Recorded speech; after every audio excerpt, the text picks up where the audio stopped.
नमस्कार मित्रांनो।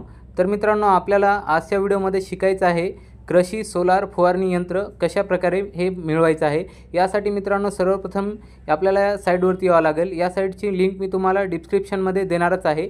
इथं आल्यानंतर मित्रांनो, तुम्हाला एक आपला रजिस्ट्रेशन करून घ्यावं लागेल। इथं बघू शकता, न्यू रजिस्ट्रेशनमध्ये तुम्ही तुमचं रजिस्ट्रेशन हे करून घ्या। त्यानंतर तुम्हाला एक यूजर नेम आणि पासवर्ड क्रिएट केलेला असेल तुम्ही, तो यूजर नेम तुम्हाला इथं टाकून घ्यायचा आहे। जो काही यूजर नेम आपण सेट केला होता तो यूजर नेम इथं टाकून घ्यायचा आहे। त्यानंतर इथं आपल्याला पासवर्ड टाकून घ्यायचा आहे। जो काही पासवर्ड तुम्ही सेट केला होता तो पासवर्ड इथं टाकून घ्या। त्यानंतर इथं कॅप्चर कोड टाकून घ्यायचा आहे आणि त्यानंतर लॉग इन या ऑप्शनवरती क्लिक करून घ्यायचं आहे। इथं क्लिक केल्यानंतर मित्रांनो, बघू शकता आपण सक्सेसफुली लॉग इन झालेलो आहोत। इथं आपल्याला प्रोफाईल ही 100% कंप्लीट करायची आहे। त्यासाठी मित्रांनो, जो काही आपली वैयक्तिक माहिती आहे, जसं की आपलं पूर्ण नाव या ठिकाणी आपल्याला टाकून घ्यायचं आहे। फर्स्ट नेम, मिडल नेम आणि सरनेम अशा फॉर्मॅटमध्ये तुम्हाला तुमचं नाव हे टाकून घ्यायचं आहे। पाहू शकता इथं मी फर्स्ट नेम हे टाकून घेतलेलं आहे। त्यानंतर आपल्याला मिडल नेम, जे काही आपलं मिडल नेम आहे ते तुम्ही या ठिकाणी टाकून घ्या। त्यानंतर मित्रांनो, इथं लास्ट नेम आपल्याला टाकून घ्यायचं आहे। इथं टाकल्यानंतर मित्रांनो, पाहू शकता पॅन नंबर आपल्याला काही कंपल्सरी नाही आहे, तर इथं तुम्ही नो पण केलं तर चालतंय। जर तुम्हाला टाकायचं असेल तर तुम्ही इथं टाकू शकता। त्या ठिकाणी मित्रांनो, इथं बघू शकता, इथं पण आपल्याला नो या ऑप्शनवरती क्लिक करायचं आहे। त्यानंतर आपली कास्ट ही निवडून घ्यायची आहे। जी काही आपली कास्ट आहे ते निवडून घ्या, नसेल तर ऑल एनी टाईम या ऑप्शनवरती क्लिक करून घ्यायचं आहे। त्यानंतर मित्रांनो, इथं डिसेबिलिटी आपल्याला सिलेक्ट करून घ्यायची आहे। इथं बघू शकता मित्रांनो, जर तुम्हाला पासबुक IFSC कोड माहीत असेल तर इथं यस करा, नसेल माहीत तर या ठिकाणी नो ऑप्शनवरती क्लिक करून घ्यायचं आहे। त्यानंतर इथं आपल्याला अकाउंट नंबर टाकून घ्यायचा आहे। IFSC कोड टाकून सर्च या ऑप्शनवरती क्लिक केल्यानंतर आपला बँकेचा पत्ता ऑटोमॅटिकली हे येऊन जाईल। त्यानंतर सेव्ह या ऑप्शनवरती क्लिक करून घ्यायचं आहे। त्यानंतर मित्रांनो, बघू शकता सेकंड स्टेप, पहिली स्टेप आपली पूर्ण झालेली आहे।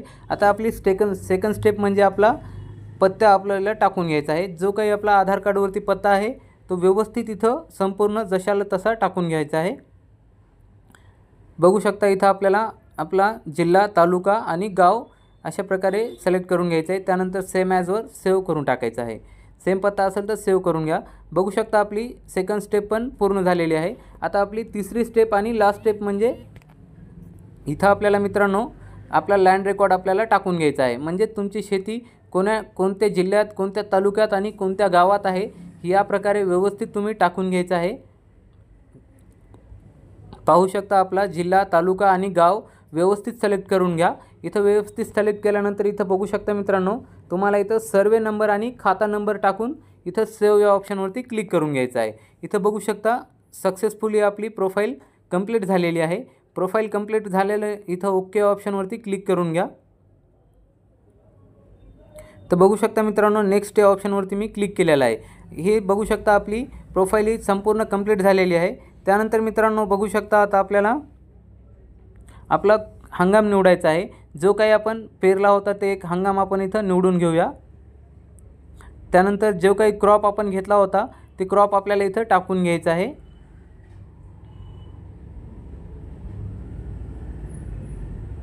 जे काही तुम्ही आपले लास्ट टाइम जे काही क्रॉप घेतला असेल ते क्रॉप आपल्याला इथं या ठिकाणी सिलेक्ट करून घ्यायचं आहे। त्यानंतर मित्रांनो, बघू शकता आपली पूर्ण झालेली आहे। इथं आपल्याला अर्ज करा या ऑप्शनवरती क्लिक करून घ्यायचं आहे। इथं आल्यानंतर मित्रांनो, बघू शकता वेगवेगळे योजना आपल्याला इथं देण्यात आलेल्या आहेत। त्यापैकी मित्रांनो, इथं बाबी निवडा या ऑप्शनवरती क्लिक करून घ्यायचं आहे। इथं क्लिक केल्यानंतर आपला तालुका निवडून घ्यायचा आहे मित्रांनो। त्यानंतर कृषी यंत्र अवजारे यासाठी आपल्याला इथं सिलेक्ट करून घ्यायचं आहे। त्यानंतर तपशीलमध्ये इथं आपल्याला मनुष्यचलित यंत्र इथं आपल्याला सिलेक्ट करून घ्यायचं आहे। इथं सिलेक्ट केल्यानंतर बघू शकता इथं आपल्याला पीक संरक्षण अवजारे या ऑप्शनवरती क्लिक करून घ्यायचं आहे। तर पाहू शकता इथं आपण क्लिक केलेलं आहे। खालची माहिती इथं आलेली आहे। या ठिकाणी आपल्याला स्वरचलित नॅसपीक या ऑप्शनवरती क्लिक करून घ्यायचं आहे। तर पाहू शकता इथं अशा प्रकारे आपल्याला इथं क्लिक करून घ्यायचं आहे।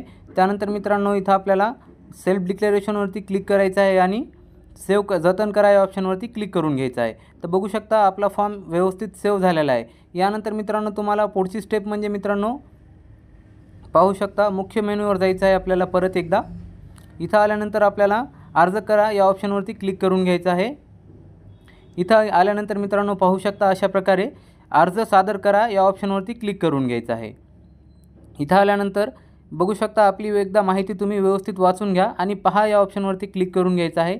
इथं आल्यानंतर आपल्याला सेल्फ डिक्लेरेशनवरती ॲग्री करून एक जो काही आपण घटक निवडलेला आहे त्यावरती जाऊन तुम्हाला अर्ज सादर करा या ऑप्शनवरती क्लिक करून घ्यायचं आहे। इथं गेल्यानंतर मित्रांनो बघू शकता आपल्याला एक ₹23.60 अशी काही पेमेंट करून घ्यायची आहे मित्रांनो। तर बघू शकता अशा प्रकारे आपल्या पुढे एक इंटरफेस आलेला आहे। ही पेमेंट तुम्ही नेट बँकिंग किंवा UPI ने सुद्धा करू शकता। तर मित्रांनो मी ही पेमेंट करून दाखवतो तुम्हाला। इथं आल्यानंतर क्रेडिट अँड डेबिट या ऑप्शनवरती क्लिक करून घ्यायचं आहे आणि पे या ऑप्शनवरती क्लिक करायचं आहे। इथं पाहू शकता प्रोसीड फॉर्म या ऑप्शनवरती क्लिक केलेला आहे। इथं बघू शकता वेगवेगळे आपल्या पुढे पेमेंट मेथड आलेले आहेत। तर यापैकी मी QR कोड हे सिलेक्ट करून घेतो। जर तुमच्याजवळ नेट बँकिंग वगैरे असेल तर तुम्ही करू शकता। तर इथं UPI ऑप्शनवरती क्लिक करून घेतो मी। इथं आल्यानंतर बघू शकता आपल्या पुढे एक QR कोड जनरेट झालेला आहे। या QR कोड तुम्ही कोणत्याही UPI ने स्कॅन करून पेमेंट करू शकता। जो काही तुमच्याजवळ UPI ॲप असेल त्या ॲपने तुम्ही ही पेमेंट करून टाका। तर पाहू शकता मित्रांनो आपली पेमेंट ही सक्सेसफुली झालेली आहे। याचीच एक तुम्ही प्रिंटआउट काढून ठेवू शकता। काही दिवसांनी मित्रांनो ह्याची एक लॉटरी लागत असती। त्या लॉटरीमध्ये जर तुमचं नाव आलं तर तुम्हाला हे यंत्रणे फुकटमध्ये भेटणार आहे। अशा प्रकारे मित्रांनो आजचा हा व्हिडिओ होता। शेवटपर्यंत बघण्यासाठी धन्यवाद। थँक्यू मित्रांनो।